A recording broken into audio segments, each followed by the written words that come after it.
Good afternoon, good afternoon, good afternoon, everyone. Welcome to another episode of Spilling Tea. I'm your host, Tiffany Daniels. We are going back to that horrible world known as the JRC, but before we do, the usual disclaimers. Pardon me if I stare off into space, folks, because I can't brain today. So apologies for that in advance. In the description box, folks, you're going to find all the pertinent links in regards to the Stop the Shocks campaign and a campaign against the troubled teen industry. Please, in particular, note the article written by NeuroClastic, a small non-for-profit started by autistics for autistics.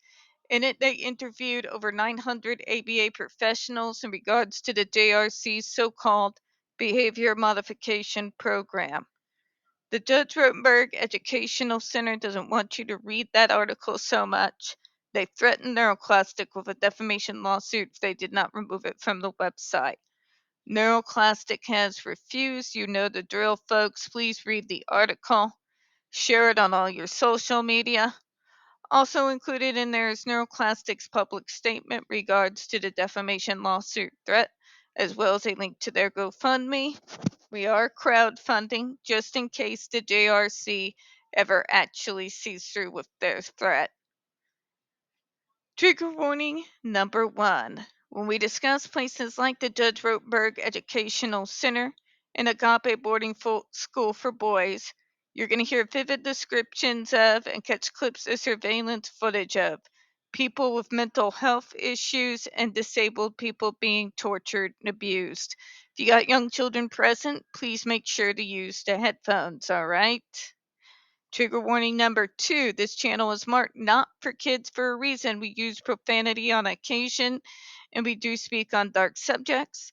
If your child is 16 and younger and they are watching this, very obviously parental supervision is advised. And if I go off into left field and start babbling incoherently, no, you didn't. All right, so where we left off the other day. The literature, including reference 26, discuss additional factors in the development of PTSD symptoms, such as individual vulnerabilities and resilience, and the literature distinguishes the manifestation of anxiety or stress from the development of a disorder in light of such circumstances.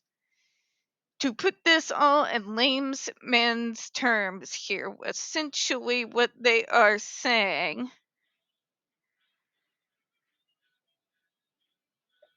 that not everybody experiences that same level of stress at the same time. God, I'm sorry, I can't brain, folks. I really can't brain. Please send help. Essentially, what it's trying to say is that doing what the JRC does contributes to PTSD. This is not up for debate there. Here, we got receipts to back it up and the professionals to back it up as well. All right.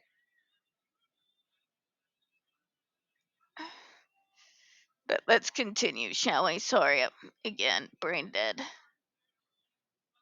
Psychological trauma, regardless of whether the results are characterized and diagnosed as PTSD, are more likely for vulnerable individuals, depend on the circumstances of the event, and can be more severe without affects emotional support afterward. In other words, quit pigeonholing everyone. All right? You can have two people side by side, exact same diagnosis.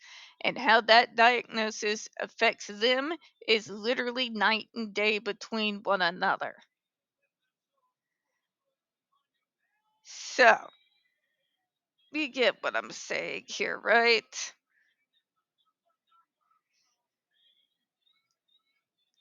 In the case of the ESDs, the individuals subject to them are generally vulnerable because their cognitive impairments and, in many cases, comorbid conditions.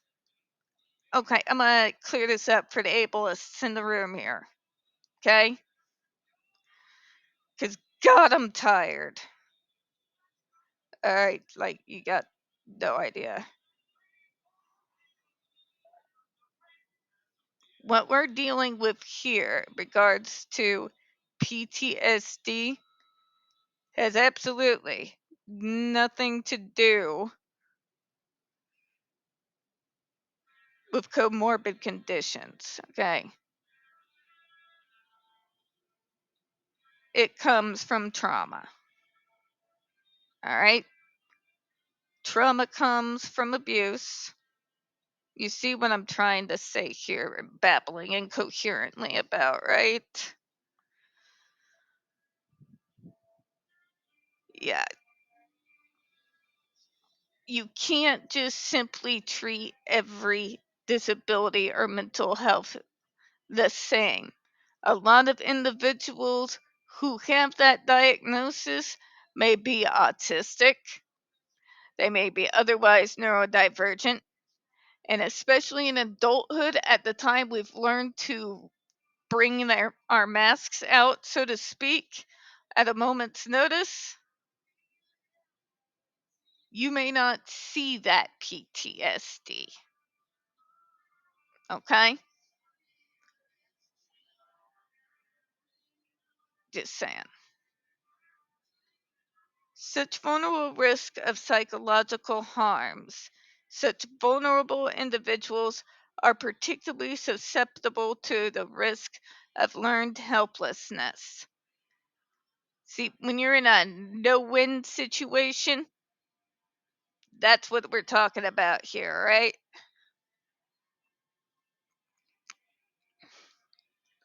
But let me continue on. Many individuals subject to ESDs have impaired ability to associate cause and effects, which we noted in the proposed rule increases the risk of psychological harms. Such vulnerable individuals are particularly susceptible to the risks of learned helplessness, like we talked about. Despite this, the JRC does not monitor for our SSPTSD or other stress disorders symptomology according to records, meaning individuals are less likely to receive adequate emotional support. I mean, that's true, but when have we as an autistic community really ever freaking had that in the first place? You know? But it's pretty straightforward. The fact of the matter is, we can prove that JRC caused these kids fear. We know that these kids have been abused, they have been starved, sleep deprived, and jumped by random staff in the halls throughout their day. That is a pretty good recipe for PTSD.